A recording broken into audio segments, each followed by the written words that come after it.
it's hard to win a football game. And I think sometimes we look on paper, paper has never won a football game. There are a lot of upsets in college football, and no one could ever figure it out. Our differential margin was 27. That was the best in our conference. What does that mean? Nothing. It means we're 1-0. That's all. I do know this.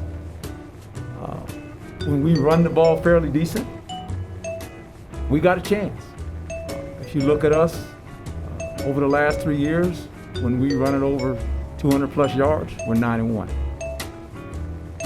So,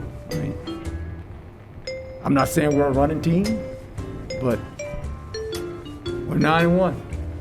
So that's what I do know. So that's a pretty good stat to have in your back pocket. Yes, sir. Oh, yeah. Okay.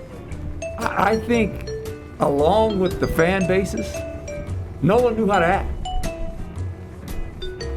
Right? The first time we seen fans. Our players were like, wow, this is a fan. And the fans were like, wow, we're watching a football game. And I think eventually when we got in at halftime, I kept talking to them, and then sure enough, we went out there, and the first play on offense, we get another foul. I go, here we go. I've been around a lot of football. And when you score a touchdown, generally, the offensive line stays in there, and you go for the point after. We had guys running off the field. And I was like looking going, did we substitute for some reason? That is as simple as it gets. And then we had a defensive guy getting ready to run in there. I said, it's not blocked.